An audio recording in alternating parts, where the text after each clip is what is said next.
warahmatullahi wabarakatuh. Perkenalkan, nama saya Nurul Alia, NIM 19016110. Pada kesempatan kali ini saya akan membuat sebuah video presentasi mengenai gangguan berbicara dan gangguan berbahasa yang merupakan salah satu tugas mata kuliah dari pengantar psikologi muslim.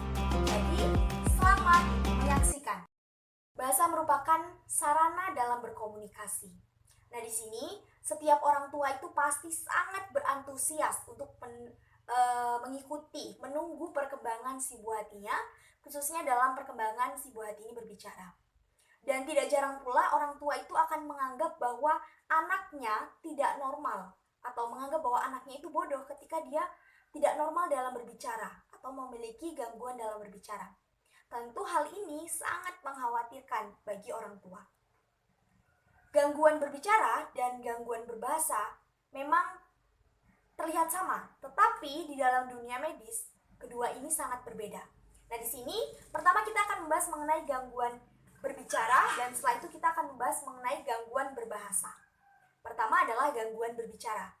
Gangguan berbicara ini merupakan suatu masalah yang dihadapi oleh seseorang ketika ia kesulitan dalam menghasilkan suara secara baik dan benar. Nah, kemudian gangguan berbicara ini bisa disebabkan atau bisa mengacu kepada orang dewasa maupun anak-anak. Ketika anak-anak memasuki usia 2 tahun, anak-anak memiliki 50 kosakata, yang artinya tidak terlalu banyak kosakata yang ia miliki. Hal ini wajar ketika seorang anak itu tidak lancar dalam berbicara.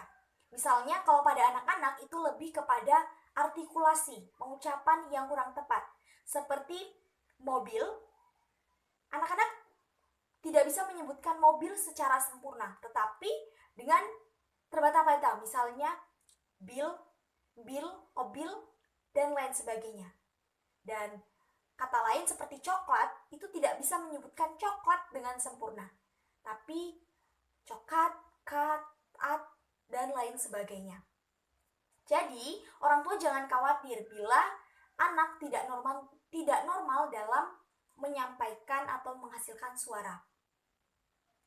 Gangguan berbicara ini bisa mempengaruhi beberapa bagian tubuh kita seperti pita suara, otot, saraf, dan berbagai struktur lain yang ada di dalam tenggorokan kita.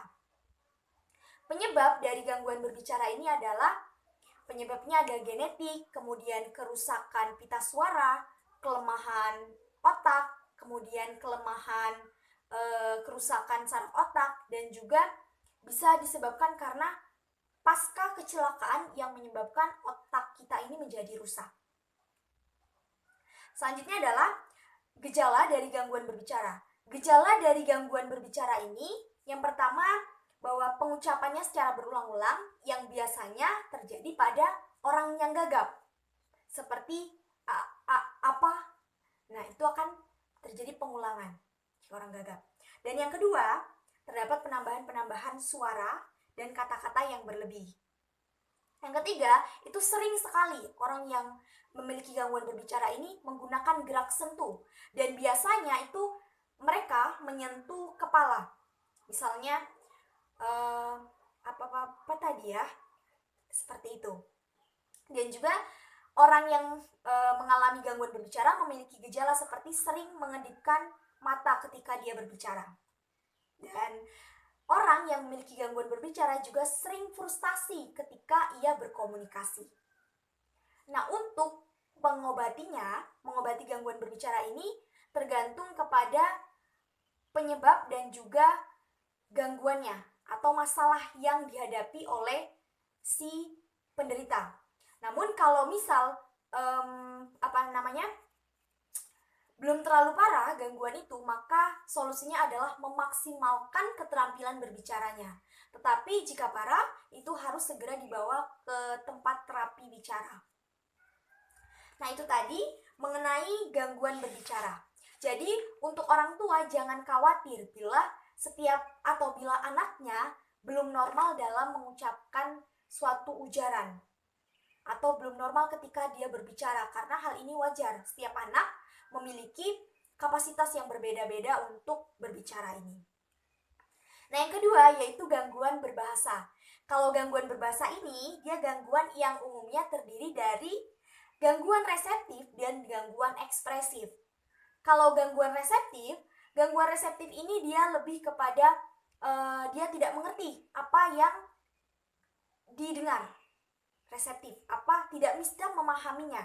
Tapi kalau ekspresif, dia tidak bisa mengungkapkan apa yang ada di dalam pikirannya menggunakan bahasa yang baik dan benar.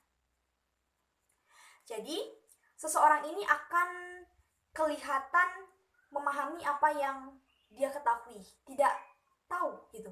Itu dimakan dengan reseptif. Dan ekspresif bagaimana ketika apa yang ada di pikirannya akan ia ungkapkan untuk berkomunikasi, ia akan mengalami kesulitan untuk mengeluarkan bahasa-bahasanya. Penyebab dari gangguan berbahasa ini adalah faktor medis, faktor fisiologis, dan juga faktor lingkungan, yang mana kalau faktor lingkungan biasanya di dalam suatu lingkungan itu memiliki beragam bahasa, lebih dari satu bahasa, sehingga seorang anak atau ya biasanya seorang anak yang mengalami perkembangan itu akan sangat sulit untuk menerima dan juga bisa berakibat sangat sulit untuk mengungkapkan bahasa. Dan untuk penanggulangan dalam gangguan berbahasa ini, untuk penanggulangan itu dilihat juga dari separah apakah dia. Maka dilakukan suatu identifikasi dari pasien. Identifikasi ini kita lihat dari riwayat kesehatannya, kita lihat dari kemampuan kognitif, kemampuan mendengarnya, kemampuan berbicara, dan lain sebagainya. Dan setelah tahu apa yang menjadi penyebabnya, maka akan didiagnosis dan akan diberikan penanganan sesuai dengan masalah yang dihadapi si pasien. Nah, untuk di dalam penanganan ini itu dilakukan beberapa terapi. Misalnya yang pertama adalah terapi bicara. Terapi bicara ini ada 2 kategori. Kalau untuk yang dewasa itu praktek langsung, artinya menggunakan audio ataupun video secara langsung. Tetapi jika untuk anak-anak, dia menggunakan metode bermain. Misalnya bermain boneka, bermain petak umpet, bermain hal-hal lain yang sehingga ketika terapi, anak-anak akan merasa sangat rileks. Nah, yang kedua yaitu terapi oral motorik. Terapi oral motorik ini tidak langsung kita itu diajarkan untuk berbicara, tapi digunakan beberapa metode. Misalnya kita diinstruksikan untuk meniup pipet, meniup balon, dan meniup trompet. Nah, gunanya adalah untuk melatih kekuatan dari otot yang digunakan untuk berbicara. Nah, untuk orang tua ada beberapa tindakan yang bisa dilakukan oleh orang tua ketika orang tua merasa anaknya mengalami gangguan berbicara. Yang pertama adalah sebagai orang tua, berilah stimulus kepada anak untuk berbicara. Ajak berbicara sehingga anak akan menimbulkan respon. Nah, respon ini akan memicu anak untuk terus belajar berbicara. Yang kedua, ketika kita berkomunikasi, maka hiasi dengan senyuman. Karena anak akan suka dengan hal-hal yang berbau dengan senyuman. Jadi dia pun akan terus semangat untuk belajar berbicara. Lalu, ketika anak sudah mampu mengucapkan satu kata walaupun belum sempurna, selalu beri apresiasi. Apresiasi ini tidak hanya "selamat ya nak", tidak, tapi apresiasi ini bisa berupa senyuman, pelukan, dan rasa-rasa lainnya. Yang kemudian, jika anak menangis, itu jangan dibiarkan orang tua, karena seperti ini, kita lihat anak bayi ketika ia hendak makan, kemudian merasakan kesakitan, haus, dan lain sebagainya, ia hanya bisa menangis. Nah, jadi ketika anak kita nanti menangis, kesulitan dalam berbicara, itu jangan dibiarkan, tetapi harus diajak dan ditolong. Karena nanti ketika kita biarkan anak itu menangis, maka anak akan mengalami frustasi dan tidak mau untuk berbicara. Akan menghadirkan lagi penyakit yang namanya fobia. Yang selanjutnya adalah sering ajak bernyanyi atau seringlah bernyanyi di depan anak. Misalnya bernyanyi lagu-lagu anak-anak dengan ritme yang baik dan benar, sehingga anak-anak juga bisa mengikuti apa yang kita ucapkan. Lalu tertawa. Sebagai orang tua, ketika kita mengajarkan berbicara kepada anak, selalu tertawa, ajak dia bercanda supaya anak selalu rileks dan tidak tertekan. Lalu sebagai orang tua, kita juga harus mampu menjadi model yang baik oleh anak kita dengan cara berbicara dengan kualitas pembicaraan yang baik dan benar, sehingga akan mengarahkan kepada percakapan yang positif. Dan ketika anak bergumam, orang tua harus mengikuti, namun mengikuti dengan baik. Seperti ini, misal anak mengatakan makan itu mamam, tapi sebagai orang tua, ikuti gumamannya dengan cara mengeluarkan kata yang baik. Misal makan, walaupun anak itu belum bisa mengucapkan makan dengan baik. Lalu jika mengucapkan sebuah kata, coba jelaskan arti dari kata itu. Misal kita memberikan ini pena. Nah, ini adalah pena. Jelaskanlah apa fungsi dari pena ini. Kemudian bahwa fungsinya adalah pena digunakan untuk menulis. Kita harus mampu menjelaskan kata atau yang kita ucapkan bersamaan dengan penjelasannya. Karena supaya nanti anak akan mudah, akan tahu apa fungsi dari kata yang kita sebutkan tadi seperti ini. Pena digunakan untuk menulis.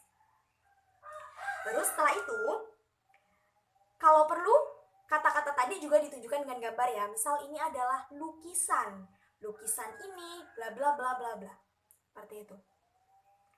Dan yang terakhir adalah semakin kita menggunakan atau kita harus selalu mengenalkan suara-suara atau bunyi-bunyi kepada anak-anak supaya nantinya anak tahu kalau wah, suara ini, gonggongan ini adalah gonggongan dari suara anjing. Kemudian yang ini, bahwa kokokan ini adalah suara dari ayam. Jadi anak tahu bahwa oh ini suara ini suara ini, dan ini suara ini. Anak akan paham secara perlahan ketika orang tua mengenalkan perlahan-lahan juga kepada anaknya. Nah, itu tadi yang dapat saya sampaikan mengenai gangguan berbicara dan gangguan berbahasa yang terjadi pada manusia, khususnya juga pada anak-anak, yang dimana anak-anak itu masih dalam proses belajar. Nah, jadi untuk orang tua, jangan khawatir jika suatu hari nanti anaknya itu tidak normal atau memiliki gangguan berbicara. Karena setiap anak itu kan memiliki kapasitas yang berbeda-beda. Tidak sama semuanya, manusia itu berbeda-beda. Jadi ketika anak Anda sedang atau mengalami gangguan, maka langsunglah bertindak. Bertindak di sini maksudnya seperti yang telah saya sampaikan tadi, berikan stimulus kepada anak, kemudian ajak anak terus berbicara dan lain sebagainya, supaya anak mau untuk belajar berbicara. Namun jika gangguan ini lebih serius nantinya, maka sebagai orang tua, bawalah anak kita ke dokter anak khususnya, dan nanti setelah dibawa ke dokter anak akan merujuk kepada tempat-tempat terapi untuk berbicara dan berbahasa ini. Nah, jadi ingat kepada orang tua, tidak perlu merasa cemas ketika hal ini mengganggu kita. Selalu berpikirlah positif bahwa setiap anak itu adalah cerdas. Setiap anak itu bisa dan setiap anak itu memiliki bakat. Demikian yang dapat saya sampaikan. Semoga video ini bermanfaat. Dan saya Nurul Alia, pamit, mohon maaf atas segala kekurangan, segala kesalahan dalam penyampaian tutur kata saya ini. Semoga video ini bermanfaat. Terima kasih. Wassalamualaikum warahmatullahi wabarakatuh.